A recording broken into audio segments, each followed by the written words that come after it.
সুপ্রভাত বন্ধুরা, কেমন আছো তোমরা সবাই? আই হোপ তোমরা সবাই খুব ভালো আছো, সুস্থ আছো। আমিও কিন্তু বেশ ভালো আছি। আমি অম্বিকা, আমার স্মাইল অম্বিকা নতুন একটি ঝলমলে ভিডিওতে তোমাদেরকে আরও একবার স্বাগত। আর আমার তরফ থেকে জানাই অনেক অনেক ভালোবাসা। তো বন্ধুরা, এখন হচ্ছে বাজে ঘড়িতে ওই সকাল 7:30।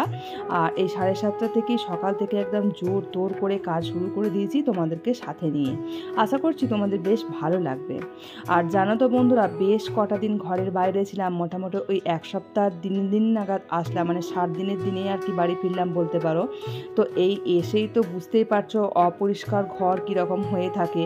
তো সেই অপরিষ্কার ঘর পুরো আজকে টোটাল পরিষ্কার পরিচ্ছন্নভাবে ডিপ ক্লিন করব, সেই রকমভাবে মানসিক প্রস্তুতি নিয়েই কিন্তু কাজ শুরু করেছি। আর একদিন মানে না থাকলেই ঘর কীরকম হয়ে যায়, তো সেখানে মোটামুটি 5-6 দিন 7 দিন থাকিনি।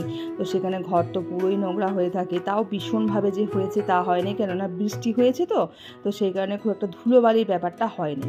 আর আজকে না বেডশিটগুলো চেঞ্জ করলাম না, ওটা 2 দিন পর করব, কারণ বাড়ি থেকে বা যেখান থেকেই আসি না কেন মানে বেডশিট না চেঞ্জ করে আমার শুতে একদমই ভালো লাগে না। তো আজকে অনেক কিছু কাচার আছে জামা কাপড়, তো সেগুলো বেশ কিছু কাচতে দিয়েওছি। আর গতকাল রাত্রেবেলায় এসে কিছু কেচেও রেখেছি, জানি যে সকালে কাজটা একটু হালকা থাকবে, মানে যাতে হালকা হয় সেই কারণে আর কি করে রেখেছি। আর এখন পুরো দুটো রুমেরই আর কি বিছানাগুলো সুন্দর করে গুছিয়ে নিচ্ছি। তারপর আর কি এবার রান্নাঘরের দিকে যাব। আর বেডশিটগুলো তুললাম না, ওই যে বললাম অনেকগুলো জামা কাপড় আছে, তো সেগুলোই আর কি কাচবো, মেলবো, তারপর অনেক হয়ে যাবে। আর একদিনে না এত কিছু কাচা না পসিবল নয়, আর এই একা হাতে সবটা করা ভীষণ চাপের। আর সকাল থেকে তোমাদের সামনে আসতে পারিনি, সকালে তো মেয়ে স্কুলে গেছে, আর আজকের বারটা হলো সোমবার। তো বুঝতেই পারছো মেয়ে সকালে স্কুলে গেছে, তো সেই কারণে আর কি সকাল থেকে আর তোমাদেরকে মানে নিয়ে আসিনি তোমাদের সামনে, অনেকটা পরেই আসলাম। ওকে স্কুলে পাঠিয়ে তারপর এই রুমটা মোটামুটি পরিষ্কার হয়ে গেছে। আর এই যে জামা কাপড়গুলো দেখছো ভাঁজ করা, এগুলো দিদিভাই আর কি ভাঁজ করে রেখে দিয়েছে, মানে আমরা ছিলাম না তো বলেছিলাম আর কি। তো আমার জামা কাপড়গুলো বাইরে ব্যালকনিতে মেলা ছিল, তো দিদিভাই আর কি ভাঁজ করে সব রেখে দিয়েছে। আর চলে এসেছি আরও এই রুমটাও ভালো করে টোটাল মানে নিট অ্যান্ড ক্লিনভাবে গুছিয়ে নিচ্ছি। সমস্ত ফার্নিচারও আজকে মুছবো। তো দেখলাম যে জানো তো মোটামুটি ধরো 1 সপ্তাহ নয় 5 দিন নাগাদ তো কন্টিনিউ বৃষ্টি হয়েছে। আর তারপর ধরো রোদ উঠেছে ঠিকই, কিন্তু আমরা তার বাড়িতে থাকিনি, তো সেই কারণে দেখছি মানে খাটের পিছন দিকগুলো বা যেগুলো একদম ব্যবহার হয় না সেই জায়গাগুলো না সাদা সাদা হয়ে গেছে। তো সেটাই আর কি দেখছিলাম ভালো করে। আর ভালো করে আর কি পিছন দিকগুলো আর কি যেগুলো হাতের নাগালের বাইরে সেগুলো মুছে দিলাম। আর তোমাদের দাদাভাইকে এই কথাটা বলছিলাম, কারণ কি বৃষ্টি হওয়ার পর যদি আমরা থাকতাম, জানালা দরজা খুলতাম, রোদ পেত, তো তাহলে কিন্তু এতটা হতো না। তো এই ব্যাপারগুলো না ভীষণ ভালো লাগে না, একদমই খারাপ লাগে। আর এত বৃষ্টি দেখো, তাও যে কি পরিমাণে গরম কি বলবো, মানে সকাল থেকে না যেন মনে হচ্ছে দম আটকে আসছে, এতটা গরম লাগছে, মানে মনে হচ্ছে শ্বাস বন্ধ হয়ে যাচ্ছে। কিন্তু তাও কিছু করার নাই, কটা দিন তো মায়ের কাছে ভীষণ বেশ আদর যত্ন রেস্টেই গেল। তো এবার বাড়ি ফিরে এসে তো কাজ করতেই হবে, নিজের বাড়িতে চলে এসেছি, প্রচুর কাজ, মানে যেদিকেই যাচ্ছি সেদিকেই যেন মনে হচ্ছে কাজ। আর জানো তো কোন দিকে করব, মানে কোন দিকটা আগে করব কিছু না মাথার মধ্যে যেন মনে হচ্ছে কিছু কুল কিনারা খুঁজে পাচ্ছি না। বিশেষ করে এই কটা দিন একদম পুরোপুরি টোটালি রেস্ট, তো সেই কারণে না একদম মানে মাথার মধ্যে না আনাতেই পারছি না যে একটা রুটিন করব, সেই অনুযায়ী করতেই পারছি না। তো যাই হোক, মানে আজকে না অনেকটা ভোরে উঠেছি, যেহেতু মেয়ের স্কুল আছে, তো সেই কারণে আজকে অনেকটা উঠেছি। আর সরি, আজকে তোমাদেরকে না বারটা ভুল বলেছি, আজকের বারটা হলো সানডে, রবিবার। তো আর এমনিতেই তো জানো রবিবার মানে কীরকম সকালে চাপ থাকে, প্রচুর চাপ থাকে।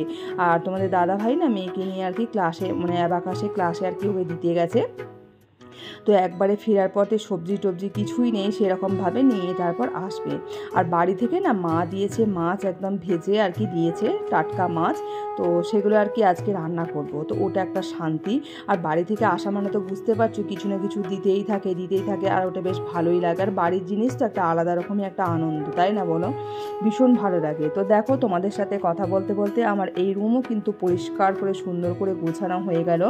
আর এদিকে ঘরের ফার্নিচারগুলো কিন্তু আমি ভালো করে মুছে নিচ্ছি টোটাল। এমনিতে তো আমি রেগুলারই মুছি, তবে যেহেতু বেশ কটা দিন ছিলাম না, তো একটু খুঁটিয়ে না করলে না মুশকিল। আর বাড়ি যাবার আগে না ওই রুমের মানে পুরো ওয়ার্ড্রপটা গুছিয়েছিলাম, তোমাদেরকে দেখিয়েছিলাম, শেয়ার করেছিলাম যে আলমারি মানে গোছানোটা। তো আমি না একদিনে কিন্তু করতে পারি না, এক দিনে ধাপে ধাপে করি। ওই দিনটা একদিন করেছি, আবার এই রুমে যেটা মানে এখন যেটা করলাম এটাও একদিন করতে হবে। তো এইভাবে আর কি ধাপে ধাপে করতে হবে। আর তারপর আর একটা যে আলমারি আছে ওটা আমার পুরনো আলমারি, তো ওটাও ভাবছি একদিন ক্লিন করব। তো এদিকে ডাইনিংয়ে চলে এসেছি, ডাইনিংয়ে সোফাটা ভালো করে মুছে টুছে ক্লিন করে দিলাম, সোফার কভারটা একটু সুন্দর করে ঝেড়ে দিলাম। তো এগুলো সেইভাবে তো সেরকমভাবে নোংরা হয়নি। তো মোটামুটি যাক, মোটামুটি পুজোর কিছুদিন আগে আর কি কাচবো, কিছুদিন মানে মোটামুটি 1 সপ্তাহ আগে ওগুলো কেচে নেবো। আর এগুলো তো ক্লিনই আছে, মানে আমি যাবার তো বেশ কিছুদিন আগেই মিলেছি, সেই কারণে আর ওগুলো আর কাচলাম না। আর এদিকে টিভিটাও কিন্তু ভালো করে সুন্দর করে মুছে পরিষ্কার করে নিচ্ছি। আর এদিকে টিভিটাও সুন্দর করে মুছে ক্লিন করে নিলাম। আর দেখবে জানো তো, অনেকটা সময় ধরে একটানা ভয়েস ওভার দিত, তখন গলার মধ্যে কেমন যেন একটা হয়ে যায়। তো যাই হোক, প্লিজ তোমরা একটু মানিয়ে নিও, যদি আমার ভয়েসের মধ্যেই কোনো খারাপ থাকে তো প্লিজ তোমরা একটু মানিয়ে নিও, আর আমার অবশ্যই পাশে থেকো বন্ধুরা। আর একটা দিন ঘরে না থাকলে যে কি হয়, মানে প্রত্যেক দিন তো রেগুলার মুছি, তাতেই কত নোংরা হয়। সেখানে ধরো মোটামুটি 1 সপ্তাহের মতো প্রায় থাকিনি, 6 দিন 7 দিন মতো থাকিনি। আমাদের মানে মোটামুটি 2-3 দিন আগেই বাড়ি আসার কথা ছিল। তো তোমাদের দাদাভাই আসলে আমাদেরকে আনতে যেতে পারেনি, মানে টাইমই পায়নি, অফিসের প্রচুর চাপ ছিল, প্রেশার ছিল। তো সেই কারণে আর কি আমরাও আটকে পড়েছিলাম। মেয়েটারও 2 দিন স্কুল অ্যাবসেন্ট হয়েছে। তো যাই হোক, কিছু তার করার নেই, ওটা মানিয়ে নিতেই হবে। আর খাবার টেবিলটাও না ভালো করে তোমার ওই মানে কি বলবো, সার্ফ জল দিয়ে আর কি ভালো করে ক্লিন করে নিলাম। তো তারপর আর কি ভালো করে একটু ভিজে কাপড় দিয়ে মুছে, শুকনো কাপড় দিয়ে মুছে ক্লিন করে নেবো। আর এদিকে তো আজকে তোমাদেরকে বললাম এক রাশ জামা কাপড় কেচেছিস, এই দেখো প্রচুর জামা কাপড় কেচেছি। আর যে ব্যাগে করে জামা কাপড়গুলো নিয়ে গিয়েছিলাম, ব্যাগগুলো একটু রোদ্রে দিয়ে দিয়েছি। আর দেখবে বাড়ি থেকে বা যে কোনো জায়গা থেকে মানে আসা মানে ঘুরে আসা মানে কত কাজ থাকে। যাওয়ার আগে না ভীষণ আনন্দ লাগে যে যাবো, ভীষণ এক্সাইটমেন্ট লাগে, কিন্তু বাড়ি ফেরার পর এত বিরক্ত লাগে আর কি বলবো। আর ওদিকে হটপটটা না মানে ব্যালকনিতে দিয়েছি। আর এখন না অনেকটা সময় পর আসলাম, সব টোটাল কাজকর্ম হয়ে গেছে, স্নান টান করে নিয়েছি। আর রান্নাঘরও খুব সুন্দর করে মুছে পরিষ্কার করে নিয়েছি। আর এদিকে ঠাকুর ঘরে চলে এসেছি, মানে ঠাকুরটা পুজো করে নেবো। আর জানো তো কটা দিন তো মানে ঠাকুর পুজো করাই হয়নি, ঠাকুরের কাছে দেখছি আরশোলা ঘুরছে, মানে ভাবো। আর আমাদের এই দুর্গাপুরে মানে আরশোলার উপদ্রব প্রচুর প্রচুর, মানে আমাদের এই চত্বরটায় আরশোলা এত থাকে, মানে কি বলবো। তাও কত কি যে দিই তার ঠিক নেই, তার মধ্যেও থাকে।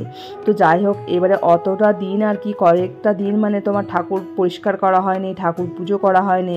তো সেই কারণে ভালো করে একদম পুরো ঠাকুর নামিয়ে সুন্দর করে মুছিয়ে ক্লিন করলাম, তারপর আর কি পুজো করলাম। ঠাকুরকে ভাবছি যে একঘেয়েমি অনেক দিন জামা কাপড়গুলো পরে আছে, তো ভাবছি জামা কাপড়গুলো একদিন চেঞ্জ করে দেবো, এগুলো একটু ধুয়ে দেবো, প্লাস অন্য জামা কাপড় একটু পরিয়ে দেবো, তাহলে বেশ ভালো লাগবে। আর একঘেয়েমি কি জামা কাপড়টা ভালো লাগে বলো। আর এই যে দেখো আমার রান্নাঘর ক্লিন করা হয়ে গেছে। আর তোমাদেরকে দেখাই, এটা হলো আমের চাটনি। এই রেসিপিটা তোমাদের সাথে একবার শেয়ার করেছিলাম। এটা হলো মাছের ঝাল, মানে মা যে বাড়ি থেকে দিয়েছিল। আর পুঁই শাক, এটাও বাড়ি থেকে শাকটা নিয়েছিলাম। আর এটা হলো কচু আলু বেগুন বরবটি দিয়ে তরকারি, এটা ওল সিদ্ধ। আর কিছু মাছ ভাজা রেখে দিয়েছি, অতগুলো আজকে করিনি, অনেকগুলো ছিল তো সেই কারণে। এই হলো আজকে আমাদের রান্না। আর দেখো এই যে রান্নাঘরও সুন্দর করে বাসন টাসন ধোয়াধুয়ি সব হয়ে গেছে। আর এই যে দেখছো সকালে যে জামা কাপড়গুলো কেচেছিলাম সব মোটামুটি শুকিয়ে গেছে, তো ওইগুলো না এবার সাথে সাথেই ভাঁজ করে নেব। আর আমি কি বলো তো, সাথে সাথে জামা কাপড় ভাঁজ না করলে ফেলে রাখি না, তাহলে তো সে আমাকেই করতে হবে, আমারই কষ্ট বাড়বে। আর সাথে সাথে করে নিলে কি একটু কষ্টটা অন্তত কম, বিশেষ করে পরে আর কি পরবর্তী সময়ে একটু সময় পাবো। সেই কারণেই না আমি জামা কাপড়গুলো সাথে সাথেই ভাঁজ করে নিই। আর একটা কারণ ভাঁজ করার তাড়াতাড়ি, কি বলতো, জামা কাপড় যদি সাথে সাথে ভাঁজ না করি না, মুড়ে মারে এমন বিচ্ছিরি একটা হয়ে যায়, তো সেটাকে তুমি যতই ভাঁজ করো যতই আয়রন করো আর সেই রকম শেপটা আসে না। তো সেই কারণে আমি সাথে সাথেই কিন্তু ভাঁজ করি না। আর দেখবে কিছু কিছু জামা কাপড় রেগুলার আয়রন করতে লাগে না, মানে আয়রন করি না বলতে গেলেই চলে। তো সেই কারণে আর কি মানে সাথে সাথেই ভাঁজ করে নেবার চেষ্টা করি। আর পরে তো সে আমাকেই করতে হবে, আমাকেই মানে খাটতে হবে, তার থেকে বাবা কাজ ফেলে রাখার থেকে করে নেওয়াটাই সব থেকে বেটার। আর আজকে বিকেলেও বেশ কিছু কাজ আছে, বাইরে যাবার আছে, তো সেই কারণে আর কি সব কাজটাই আজকে মোটামুটি এই দিনের বেলার মধ্যেই সেরে নেবার চেষ্টা করবো। আমি সন্ধ্যাবেলায় কোনো কাজটাই আর রাখবো না। আর কাজের দিদিও ঘরটার মুছে সব করে চলে গেছে। আর মেয়েও কিন্তু মোটামুটি চলে এসছে বাড়িতে, মানে আর কি। তো মেয়ে এবার স্নান টান করেছে, তো ওদেরকে সবাইকে এবার খাবার দেবো। আজকে তোমাদের দাদা দাদাভাই যেহেতু রয়েছে আর ও আছে বলে না অনেকটা হেল্প হলো, কেন কি বাজার থেকে সবজি এনেছে ওইগুলো ধোয়াধুয়ির ব্যাপার ছিল, ওগুলো সব করে দিল, মানে বেশ কিছু কাজ ও আর কি করে দিল, যার জন্য আমার একটু অন্তত হেল্প হলো আর আমার কাজটাও তাড়াতাড়ি হয়ে গেল। আর এই যে দেখো এতগুলো জামা কাপড় শুকিয়ে গেছে এগুলো সব। তো বন্ধুরা দেখো এই যে আমরা রেডি হয়ে নিয়েছি, মা মেয়ে দুজনে মিলে এই যে নিয়েছি, আজকে হচ্ছে মেয়ের বান্ধবীর জন্মদিন আছে, তো সেই কারণে আর কি আমরা রেডি হয়ে নিয়েছি, বার্থডে পার্টিতে যাচ্ছি। তো চলো তোমরা পুরো ভিডিওটা দেখতে থাকো, আশা করছি তোমাদের খুব খুব ভালো লাগবে। তো চলো টাটা। আর এই যে একদম ফাইনালি চলে এসেছি বার্থডে মানে পার্টিতে। তো এটা একদম ছোটোখাটো ঘরোয়া পার্টি বলতে পারো, একদম ক্লোজ ফ্রেন্ড মানে তাদেরকেই আর কি ইনভাইট হয়েছে, তো বেশ ভালো লাগছে। আর ওই যে দেখছো মাঝখানে দাঁড়িয়ে আছে বার্থডে গার্ল, তো আমার মেয়ের বন্ধু আর কি, ওরা একই সাথেই পড়ে, একই ক্লাসমেট।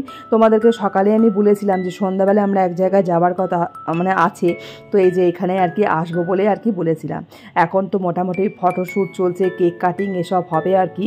আর এই যে দেখছো যে বার্থডে গার্ল তার এই পুচকু ভাইটা মানে ও একাই পুরো কাঁপিয়ে দিয়েছে, মানে অনুষ্ঠান এত ভালো লেগেছে।